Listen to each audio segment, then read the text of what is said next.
Welcome to Stuff You Should Know, a production of iHeartRadio.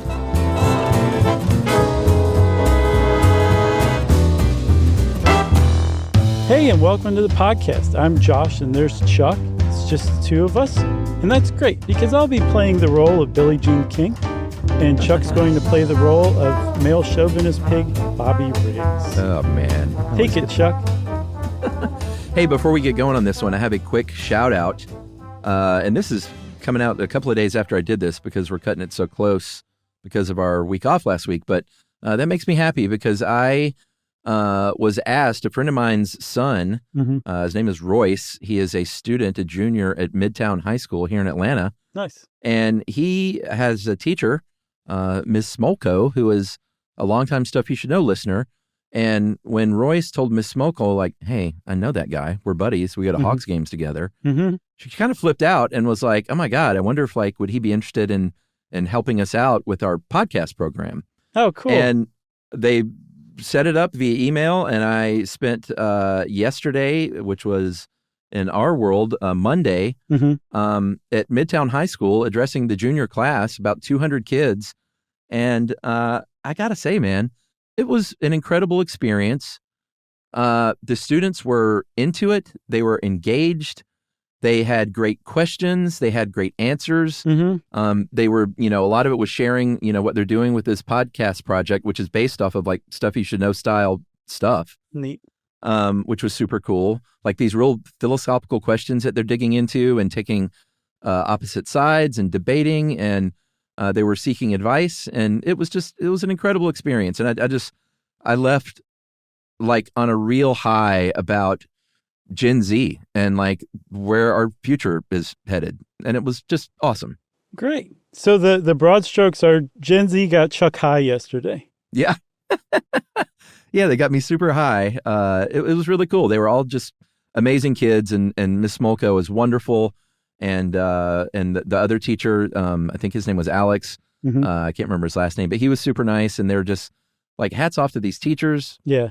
What's going on at least at Midtown High School is amazing. And I just left feeling great. Nice. That was awesome. I think Royce is getting an A. Royce wasn't even there. He's does like a late arrival thing because of like work study or something. And so I was like, dude, I texted him. I was like, where were you? And he explained the whole deal. Like he's not even allowed in school till later. So they won't. It was just one of those things. Okay. But everyone was super nice, and it was so cool to see how into it everybody was. That's awesome. Well, way to go, Chuck. Oh, and real quick, there were a couple of students. I won't name them. I have permission to name Royce because he's a pal, but there were two legitimate big-time Stuff You Should Know listeners in the junior class that came up after and said hello, and they were both like really, really nice. Awesome. Shout out Thing 1 and Thing 2. That's right. Way to go, Chuck. You were basically a teacher for that moment. I kind of felt that way. Nice. It's like maybe one day when I retire, I'll just like go and teach for real. I'll let you borrow my tweed jacket with the suede elbow patches. The Don't Be Dumb jacket? Mm-hmm. Wow. That's a big deal. You have to overlook all the stains on it. All right. So we are talking about the Battle of the Sexes today, which this is a tough act to follow after your story, frankly. No, this is a great, fun sort of pop culture history story and sports story. There was a movie about it just a handful of years ago starring Steve Carell as Bobby Riggs and Emma Stone as Billie Jean King, where they portrayed the very famous tennis match between a male chauvinist pig and aging over-the-hill hustler tennis star that, basically came out and said, you know what? Men are better at women than everything, and an old me can beat a young champion in Billie Jean King, and let's do it on national TV at the Houston Astrodome in front of a ton of people. Yeah, and that's what happened. The end. That's right. So this was a really big deal. I mean, it sounds like just kind of lighthearted, maybe a bit of a joke. This actually still happens today. There are Battle of the Sexes tennis matches. Yeah. This was the first one, and it was a very big deal for everyone involved.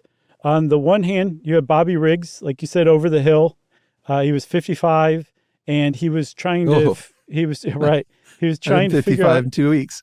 He was. Oh, that's right. The Ides of March are coming up. Oh boy, yeah. So over the hill, I get it. Okay, yes. Although 55 in 1973 was a lot different than 55 now, right? Yeah, I don't look like Bobby Riggs. But he was over the hill not just necessarily because of his age. He'd just been so far out of tennis for so long. He was an attention hound, and he wanted to get back in the spotlight. So for him, this was a gambit. It was a lot of work to do it, but it was something he was trying to do. On the other side was Billie Jean King, who took this very seriously because to her, this was symbolic of women's rights, which she was a tireless fighter for, not just before this, but after, for essentially her whole life, still today. Yeah. She's great. Love Billie Jean King. She's a hero. Bobby Riggs, we'll talk about him in depth. We're not going to make excuses for the guy, but I will say Billie Jean King remained very good friends with him and never came out and said, like, you know, I mean, when they were going at it, she was kind of playing him up as a male chauvinist pig, which he was. Right. But she would end up saying, like, Bobby Riggs was a man of his time and sort of a victim of being a man of his time. So she kind of went easy on him. I'm not sure I'm going to go so easy on him. Well, I saw in places that it's questionable whether he actually even believed most of the stuff he was saying. That all this was a gambit. He figured out a really good way to get media attention was to just be like the most loudmouth chauvinist pig, just saying the most offensive stuff and becoming loathsome to women. That this would just generate more buzz and more hype for what he was trying to do. Which, I mean, just doing that is a jerk move. But it's not set in stone that he was someone who actually harbored these feelings personally. So you got to bear that in mind while we're telling this story, because a lot of people don't realize that. Anti-feminists, a lot of men don't realize it, and a lot of feminists don't realize it. They took everything he was doing very seriously, but like you said, Billie Jean King didn't, which is a huge signal right there. Yeah, and I just hit my brain. If I'm going to go hard on Bobby Riggs, then I also need to do the same to Andy Kaufman and his whole wrestling shtick, which I think is one of the great funny kind of comedy bits. But it was kind of the same thing, like playing a role to get women riled up to get attention. Well, really, if we learned anything from this battle of the sexist tennis match is if you're going to go hard on Bobby Riggs, you need to go hard on Billie Jean King. Right. Should we go back to the early 70s and set the stage? Yes. All right. Early 1970s was it was a pretty volatile time. It was a big time for women to start kind of standing up for real and saying, like, hey, we want attention. We want rights. We want the same rights as men. Roe v. Wade was decided in 73. The Equal Rights Amendment was all over the news. In the case of sports, certainly 1972 with Title IX of the Education Amendments Act, that required schools to offer girls and women the opportunities to basically get equal funding and participate equally in athletics as boys and men. So it was a big time for women's advocacy and feminism and women's rights between and certainly before that, but definitely between 1970 and 1975.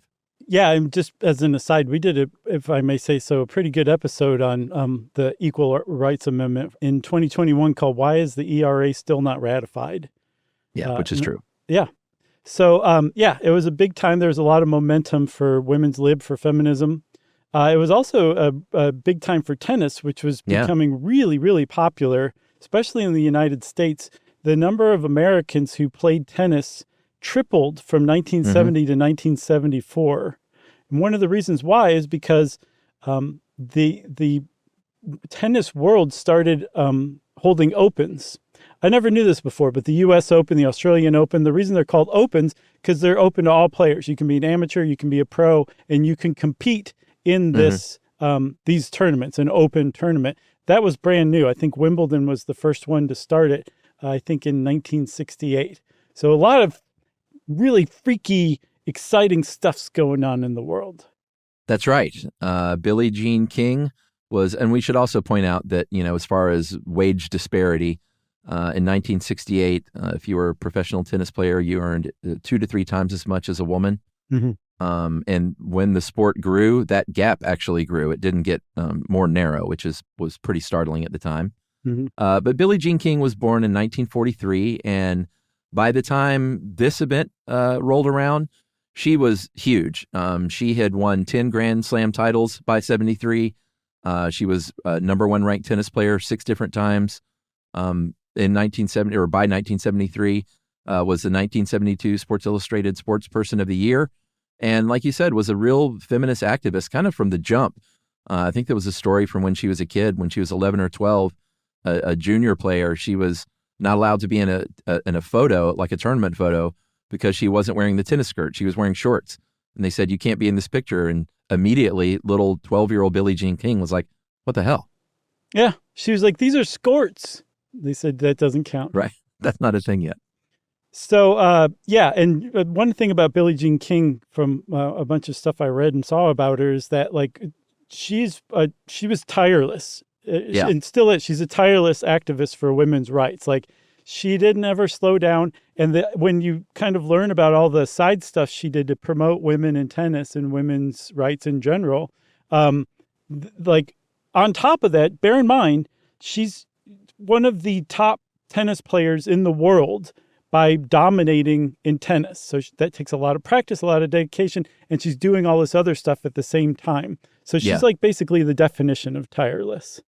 Yeah, and she was doing this in the 1960s because all those accomplishments I mentioned was by 73. Mm-hmm. But in 1966, she was the number one women's tennis player in the world, and she was making $100 a week as a playground instructor at Los Angeles State College. So the money the athletes were making was not anything like it is today, and it was way, way worse for women. I think that first Open you mentioned at Wimbledon in 68, she won that tournament and won 750 pounds. Rod Laver, the men's champion, won 2,000 pounds. Mm-hmm. And she was like, in 68, she was like, this is totally unfair. What's going on? Yeah, and money comes up a lot. It was the reason why is it's an easy shorthand to basically point out women's lesser treatment compared to men. Yeah. It's also something that most people can just kind of wrap their minds around. Like, yeah, 750 pounds is a lot less than 2,000 pounds, but they're both the champions. Why? That doesn't make any sense. So money is a big focus throughout this, but it's not just because everybody wants money, you know? Yeah, totally. So in 1970, Billie Jean King was like, we need to do something sort of official and sort of big here. So she looked to a woman named Gladys Heldman, who was the founder of World Tennis Magazine. She was a very big, prominent figure in the tennis world overall, obviously because of world tennis, and also because she was, at the time, the mother of a very high-ranked player named Julie Heldman. That was her daughter. So she was a good person to go to, and they said, here's what we can do to make a splash. There's a tennis tournament coming up called the Pacific Southwest Open in L.A., where they're paying the prize purse for the men's champion is $12,500.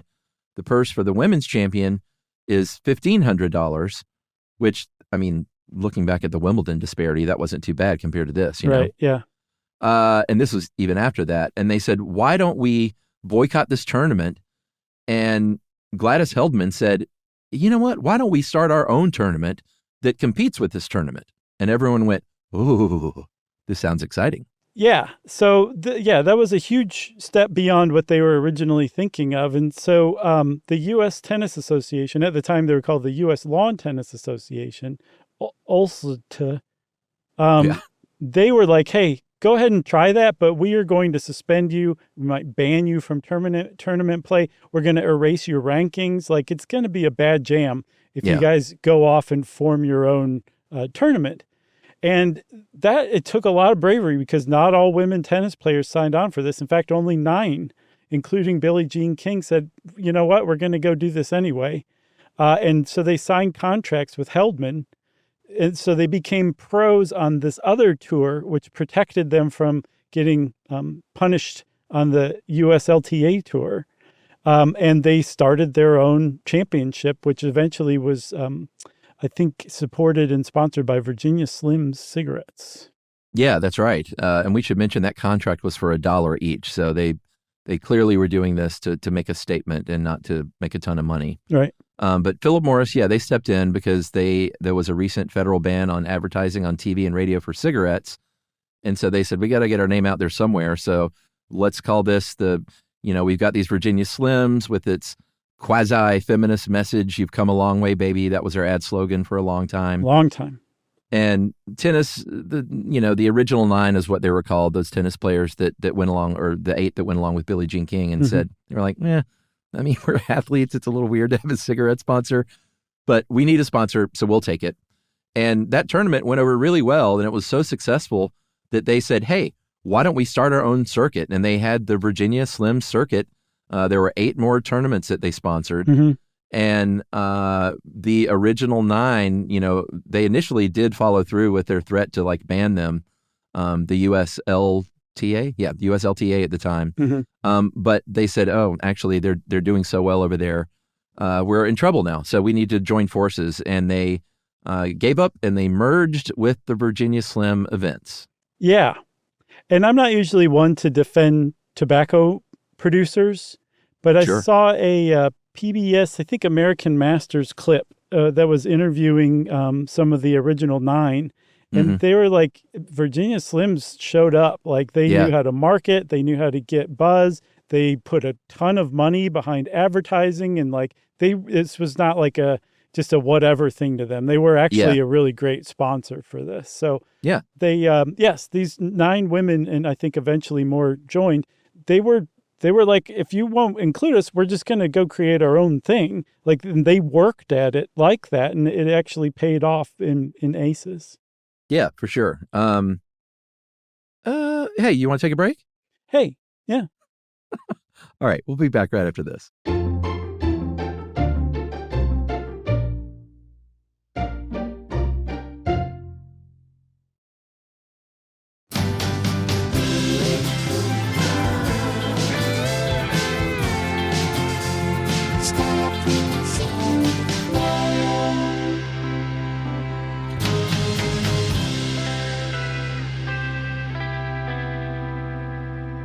All right, so where we left off, the original 9 went off and formed their own Virginia Slim Circuit.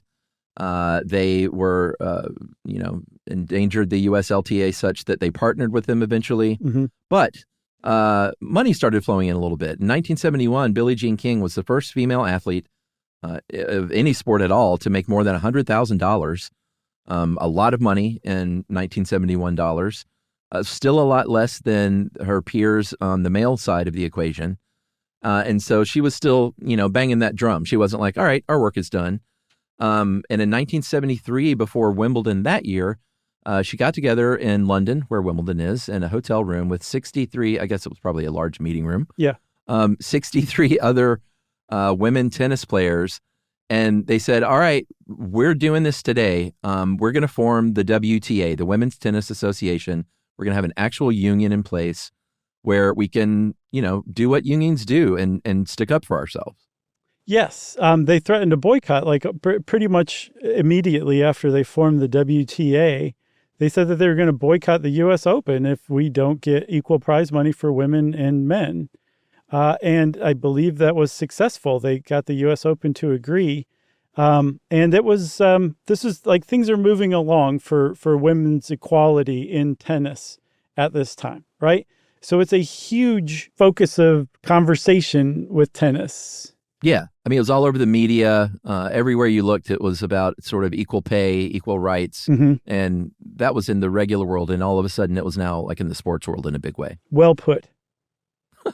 So now we can talk a little bit about our I'm going to put it in scare quotes, our villain, Mr. Bobby Riggs, who was, I tell you what, man, I mean, if you, it is very Andy Kaufman-esque. If you watch interviews with this guy, if he's nothing, he is entertaining. For sure. He was a true great tennis player at one time, shortly after World War II. I think he was the #1 men's player in 1946 and 1947. And not just from December to January, both of those years. Right. Yeah. So he had, the goods to back up this. It wasn't just some dude who had a tennis racket.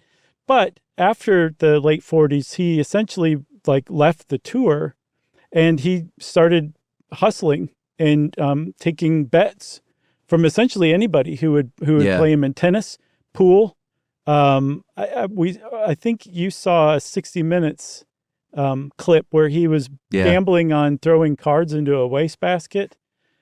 Like, he would bet on anything. There was a quote in that 60 Minutes clip where he said he likes to play for big money. If he can't play for big money, he'll play for small money. If I can't play for small money, I won't get out of bed that day. Like, that's just what that guy did. He gambled, he hustled, and he was known as a loudmouth too. But he also seems to be fairly loved, essentially. He was like one of those people that you just kind of, you couldn't help but like, even though, he was a loudmouth and trying to get you to bet him some money. Yeah, he was a troll. Livia called him a pre-internet troll, and that's exactly what he was.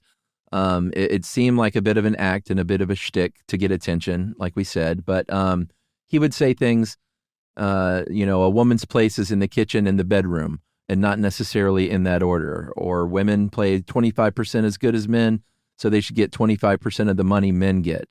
I was reading, I think it was was it Esquire or something, an article about him, and the whole idea of playing Billie Jean King was birthed when I think a reporter was just talking to him about, can men beat women, or who could beat Billie Jean King in tennis? And he said, I think any guy in the top 100 could beat Billie Jean King. And he went, in fact, I think I could beat her. And that's sort of when he seemed to hatch this idea for publicity and money. Yeah. He was like, oh, but there's good action there.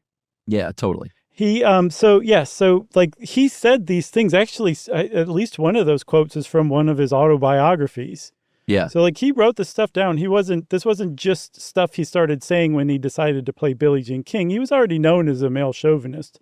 But yes, he was an attention hound. And this was, again, a way that he figured out how to do this. So he started publicly challenging Billie Jean King. He's like in his mid 50s. She's in her late 20s prime, and she's like, no, that's okay. I'm too busy. And again, remember, like, she was genuinely tireless organizing the Virginia Slim circuit and like creating the Women's Tennis Association, all the while winning all of these championships and Grand Slams. So she had a legitimate excuse, like, I'm too busy.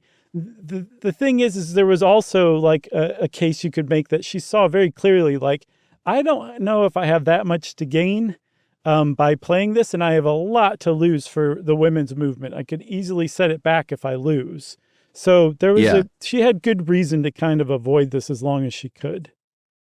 Yeah, it's sort of a lose-lose proposition for her. If she beats him, everyone's like, well, of course she beat this old man. Right. And that's how he probably would have played it up well, we'll see what happened. But and if she loses, that's, of course, like, looks terrible to be beaten by the old man. Right. So she was wise to avoid it, I think. But there was another woman. In fact, she was I think she was the number one player in the world, women's player in 1973, named Margaret Court, an Aussie. And she was like, she wasn't super active in the politics of women's sports. And she was like, yeah, sure, I'll play him. She stepped right up. And in May of 1973, this was in San Diego or outside San Diego, they played a 3-set match where $10,000 and about 10 million people, a lot of people tuned into the first one on CBS. 3,500 people were there live. And he beat her. He beat her 6-2, 6-1 by playing, I want to say a certain thing, but I can't. He was playing like a punk. Oh, yeah. He's playing junk shots and like drop shots, and he wasn't playing like sort of real tennis. He was playing sort of joke tennis. And when you're playing against a player that can hit aggressive, strong shots and you're just plunking them over the net, like, you can't play tennis that way if you're a real player. And it threw her off her game. She got in his head. I think the moment was a little too big for her. I don't think she realized how much attention there was going to be. And she ended up getting beat pretty badly. Yeah, he got in her head, right? Yeah. So, yes, it's called the Mother's Day Massacre because it was held on Mother's Day. And, I mean, it was really bad. But there's a point that I want you to hang on to for later. As much of a punk as he played, he didn't play actual serious tennis. He was playing jokey tennis to win. He took that match very seriously. He trained for months ahead of time. He was playing or training like 10 to 12 hours a day, every day. He really trained. And by the time the game came around, he knew he was going to beat Margaret Court. So just keep that in mind, how hard he trained for that, okay? Yeah, and also we should point out, like at the very beginning of that match, to open it up, he presented her with a bouquet of roses, and she curtsied back to him. Mm-hmm. And Billie Jean King is watching this, just like, furious inside. Like she's like, oh, he's playing. And she in fact said later that she played right into his hands there, and I would have grabbed him and kissed him. If he gets dirty, I can get tough too. So she hated the fact that Margaret Court went out there and sort of curtsied to him and took the roses and then lost on national TV, I guess international TV. Mm-hmm. And so she was like, all right, you know what? I'm going to do it. I'm going to step up and I'm going to play Bobby Riggs. It's my turn. Yeah. So she agreed to do this, and it became immediately buzzworthy, I guess is what you would call it if you're into that kind of thing. That's right. The Libber versus the Lobber is how they dubbed it. Yeah. So like I said, it's immediately generating buzz. Bobby Riggs starts giving television interviews to any camera that will stand still long enough. And he's a magnet for that kind of stuff because, again, he's a loudmouth. He's saying horrible things about women. He's accepting like the male chauvinist pig moniker, like with pride or whatever. And he's just like one of those, like he would talk a mile a minute. He had so much energy. He was just a little kind of squirrely guy, kind of like Richard Simmons. Did you ever see Richard Simmons when he would go on Letterman? Oh, yeah. Okay. So it's great. The way that Letterman kind of regarded Richard Simmons affectionately, but also like this he's moving around a lot. He was like that, but amped up on like speed, essentially. So he was a magnet for cameras, and he was giving interviews all over the place. Yeah, and he was also, he's adding hype for the event, obviously, by saying things like, she's a woman. They don't have the emotional stability. She'll choke. Mm-hmm. He added more stakes. He said that he would jump from the London Bridge in Arizona or the Pasadena Bridge if he lost.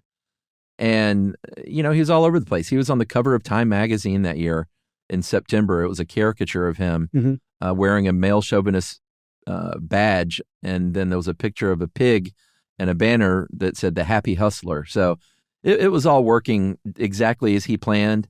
But Billie Jean King, like if he took that first match seriously, he didn't take this one as seriously. And Billie Jean King was really taking it seriously. Yeah, I'm not sure if he was just, resting on his laurels because of how badly he beat Margaret Court, that he just assumed that was going to translate into playing Billie Jean King. But he did not train nearly as much as he did for for Margaret Court. Essentially, he was out partying in the lead up to all of this. He was also really, really getting more and more offensive as things went on, right? Oh, you're going to leave this one for me? Yeah, one of the things he did was he showed up to practice one day with the cameras there with holes cut out in his shirt so his nipples could show. And he said that Billie Jean King would look better in this. Mm-hmm.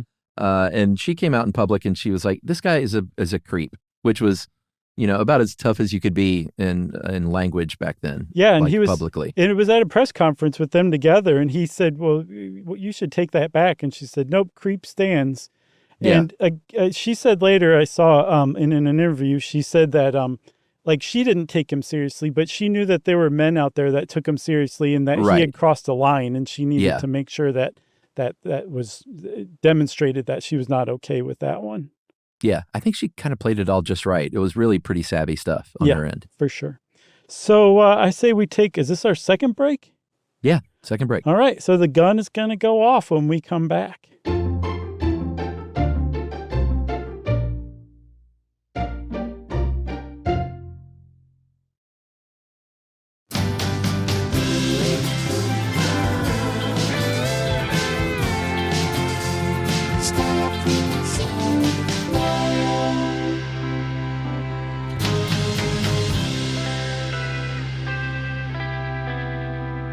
I wonder how many people are like, what is he talking about when he keeps saying the gun is going to go off whenever Act 3 comes around? Well, I would say study your Chekhov friend. That's right. And not your Chekhov friend, your Chekhov, friend. Right. Not the friend that you're like, oh, I got to hang out with him. And then you do real quick, you check him off your to-do list. Right. Not that guy. Yeah, we all have Chekhov friends. Yeah, I'm sure I'm a lot of people's checkoff friend. No. All right, so where are we? Are we at match time, basically, which was turned into a complete circus, by the way? Yes, this is September 20th, 1973. It's at the Houston Astrodome. Oh, man. 30,000 people showed up in person to see this. I saw all over the place, including Britannica, that 90 million people watched it around the world. Yeah, I think Livia had 50 million people, but I watched an interview with her with, serious journalists. It was Kathy Lee and Hoda. And they said 90 million, and they were just drunk on white wine at 9 a.m. or whatever, so I trust them. Man, that was a weird time, wasn't it? It was a very weird time. I did want to point out that I looked up, I was like, well, how many people see a tennis tournament at like the grandest stage? And center court at Wimbledon is about 15,000 people. So this was double that. Wow. Yeah. Plus it was in the beautiful new Astrodome. So. Oh, yeah. So great. So the odds were very much in favor on Bobby Riggs. The odds were 6-1 that Riggs would win. Mm-hmm. And this was like, the whole thing was kind of presented in the media as like the battle of the sexes thing, the man versus woman, and every juvenile joke or, quip or whatever you could make out of that. That is how the whole thing was being promoted. That's how it was being played up in the media. It was not like this is a very serious thing that may set women's rights back or move them forward. None of that was in there. It was all just this almost tongue-in-cheek approach to it. And that's how the whole thing, if you were a viewer, that's what you were kind of shown. Yeah, for sure. And that's a good thing to point out. There was Hollywood was involved. There were a lot of actors and singers and stuff that were in a celebrity tournament beforehand. They were really milking it. When they came in, the University of Houston band performed the song Conquest, which is an anthem from the 1947 movie Captain from Castile. That's when Bobby Riggs came in. They played Helen Reddy's I Am Woman when Billie Jean King came in. Mm-hmm. Livia pointed out that John Wayne, Bill Cosby, and O.J. Simpson were in attendance, and I had probably 13 different comments or jokes written out for that, but I'm just going to let that trio stand without comment. Stands on its own. Yeah, I think so. So ABC made a fat $1.2 million off of ads for this match. Yeah. Astrodome got about half that in people paying admission price. Yeah. And with the Margaret Court Mother's Day Massacre game, that was played under women's rules in that there were 3 sets. That's how women's tennis matches are played, 3 sets.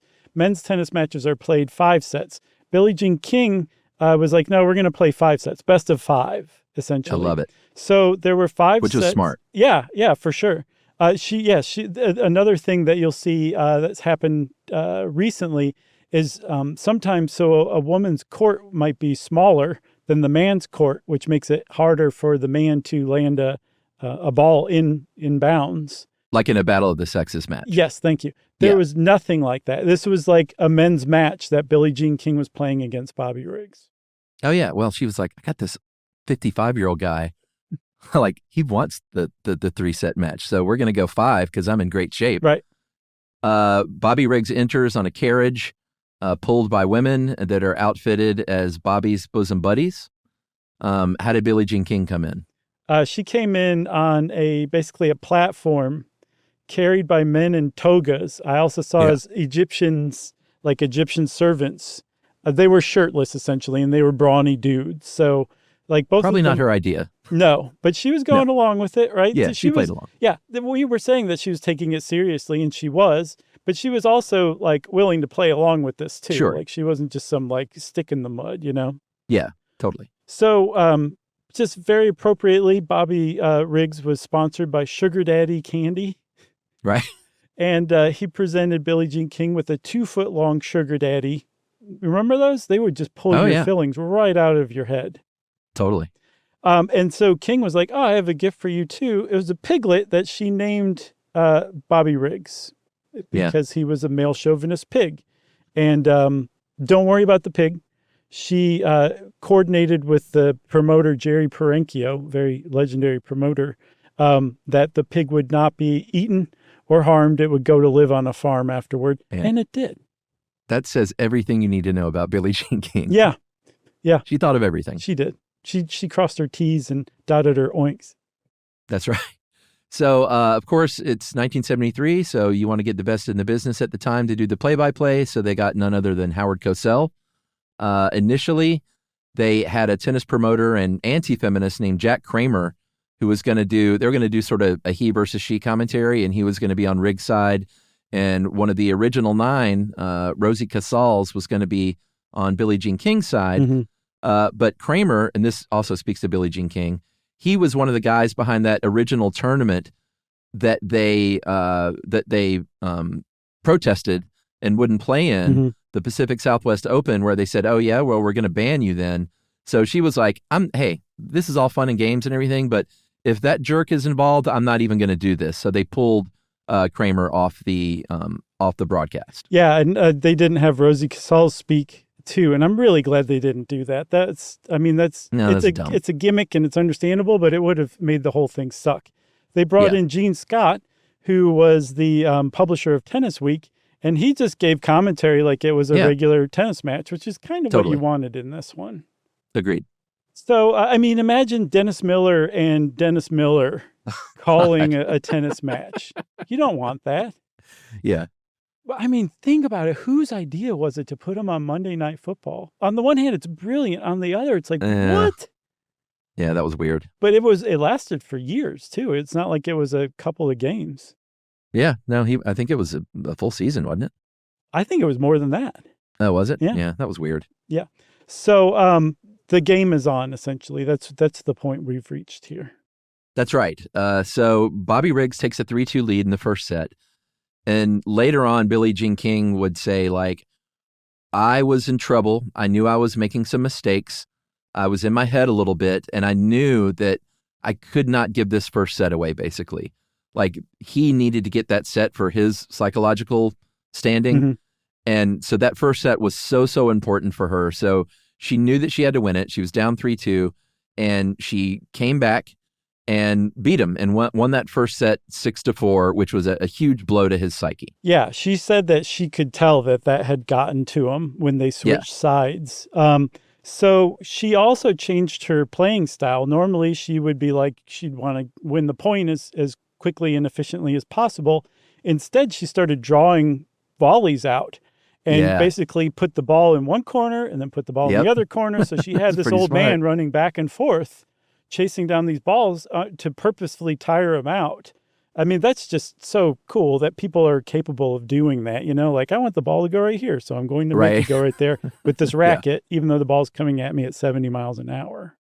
Yeah, for sure. So she wore him out. By the end, he was talking about hand cramps. The levity had kind of lessened because, like you said, this 55-year-old was an old man. Right. So remember so old. Right. Not 54, 55. Okay. I got a couple more weeks. So Billie Jean King won, and she won like convincingly 6-4, 6-3, 6-3. So remember, best out of 5. She beat him in 3 straight sets. Yeah. And she got her 100,000 check from no less than George Foreman.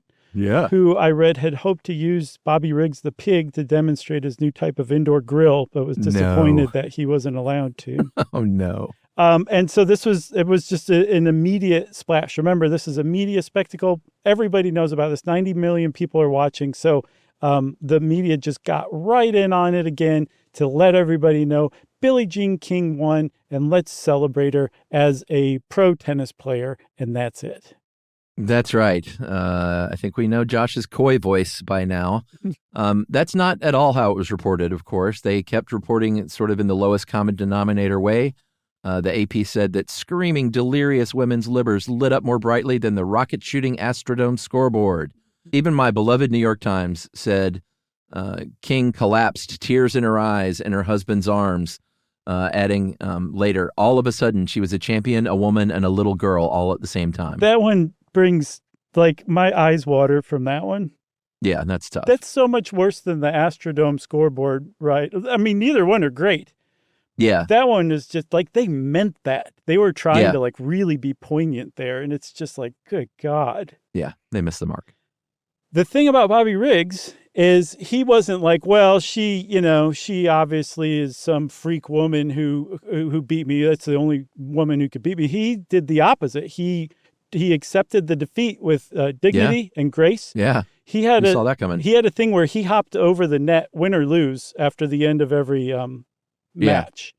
And he did. He hopped right over the net and went up to her, and he said confidentially to her that he underestimated her. Yeah. And then in the press conference, he went on to basically say the same thing, like she beat him very clearly. Yeah. He said she was too strong for me. There have since been rumors that he threw the match as a gambler with 6-1 odds against, that he threw the match and bet against himself. There was a report in, I think, 2013, ESPN dug into that, and that there were like mafia figures he was working with to rig the odds. We'll never know the truth, but Bobby Riggs said he didn't throw it. Billie Jean King said that I don't think he threw it. Like, she could tell what was going on emotionally on that court, Right. and could tell that he wanted to win and that he was losing. He might not have prepared like he should have, and I guess we'll never know the truth, but my money's on she beat him. Yeah, mine too. But there's that rumor does have legs. Like, he did hang out with mob guys. He was a huge gambler. The idea was that he was indebted to the mob like $100,000 in gambling debts, and they would wipe it clean if he threw this. And that he was also betting on himself. And his son said it's possible. I don't really think that's true, but it's possible. Although his best friend is like, I won't even entertain that that's possible. Like, he just didn't do that. Yeah. But one of the things that people point to is he was making some terrible mistakes during the game. So either she got in his head and he was rattled, or he was throwing it. It just seems like the general consensus is that no, it seems pretty fringe that to genuinely believe that he threw the match. Yeah, I agree. Which I saw bits of that movie. I never saw the whole thing. The casting was incredible. Like, Steve Carell and Emma Stone were kind of perfect. I don't think the movie was reviewed like super favorably, but it looked okay. It's supposedly very true to life, actually. Yeah. Billie Jean King, at least she told Hoda and Kathy Lee that it was pretty true to life. She said they got the essence of it. She said it's a movie, of course, but they nailed the essence. Man, have you seen Begonia? Oh boy. Yeah. That is one of my new favorite movies. That is so good. I can never remember his name. What is it? I'm glad you watched that. Oh, Jesse Plemons? No. The director. Yorgos Lanthimos? Thank you. Wasn't that him? Let me try saying it too. Yorgos Lanthimos. I don't think I've ever tried it because I've always been like, I'm going to screw this up. Well, I might have screwed it up, but that's what I said. I don't think so. I think you got it. Anyway, I did not like Poor Things. And I was like, I don't know, because I liked everything leading up to that, but not this. And then I saw this. I'm like, he's back. Yeah. It's a great movie. I texted you to see Kinds of Kindness too. Have you seen that one yet? I still have not, no. I've been watching just tons of riff tracks. Yeah. It's hard to get out of that cycle once you get in. For sure. All right. So back to this, after back to the Battle of the Sexes. After this, he wanted to kind of keep the media spotlight on him. So he tried to jump off the London Bridge in Arizona, but the sheriff there, so like, you can't do that. So he had his picture taken on the lake below it in a raft. Billie Jean King went on to just keep being Billie Jean King. In 1974, she founded the Women's Sports Foundation, which is a nonprofit for women's and girls in athletics. And she would end up sort of very publicly coming out of the closet after being married for a long time to a guy, not the Larry King, but her Larry King. Right. In 1981, her longtime manager and assistant, Marilyn Barnett, it was very sad what happened. She filed a lawsuit against her, which revealed their affair that they had from 72 to 79, because she had fallen from a balcony of Billie Jean King's house in Malibu and lost the use of her legs, and said that, hey, Billie Jean King promised to give me that house and support me financially. So she took her to court, and it got really messy. Yeah, I saw. So the fall from the house in Malibu, I saw was an attempted suicide, and that she had Marilyn Barnett had blackmailed Larry King and Billie Jean King before the lawsuit basically said, hey, if you don't want this to come out, let's settle before I actually go public with it. They didn't. She went public with it. And then to her great credit, after being outed in 1980, 81, Billie Jean King said, you know what? We'd never promised her the Malibu house, but yes, I'm gay. Larry and I have an open marriage, and we're actually going to stay together for the time being. And they stayed together until 1987. Yeah. And they divorced because Billie Jean King fell for Ilana Kloss, a fellow tennis player, and they ended up getting married in 2018. So this was enormous. She was outed. She hadn't outed herself. Her choice to do so was removed, but she stood behind it. She didn't deny it. She didn't deny who she was. She said, yep, I'm gay. Yeah, it was pretty great. As far as equality and pay and pro sports, that's obviously still a thing. It was 2007 when all the Grand Slams agreed to pay women equally in tennis, and they still don't in some of the other big events. I think just a couple of years ago, the 2024 Canadian Open, there was a $5.9 million pool for the men and $2.5 million pool for women. And if you come back with an argument of like, yeah, well, the men's events are they get more viewers and more advertising because they're in those better time slots, then you kind of just said it yourself. A lot of it has to do with the fact that they're in those better time slots, and they tend to schedule the women's events in lesser time slots, and so they don't get as much advertising. They don't have great maternity leave in professional tennis for women. So it's there's still battles to be fought, but Billie Jean King is still out there fighting them. One last little thing, Chuck, that always it struck me. Before he died in 1995, I think like the night before he died, Billie Jean King visited Bobby Riggs to say goodbye. Yeah, it was pretty great. They had a lifelong, tie and friendship. Mm-hmm. So that's it. That's the Battle of the Sexes. It was great. How about that? Yeah. I feel like Tim Robbins in Anchorman. Remember he's like, we at PBS are really down with women's lib. Yeah. Also, Steve Carell was in that. Yeah. He loves Lamp. He loves Lamp. Since Chuck said he loves Lamp, I tricked him into it. He just unlocked listener mail.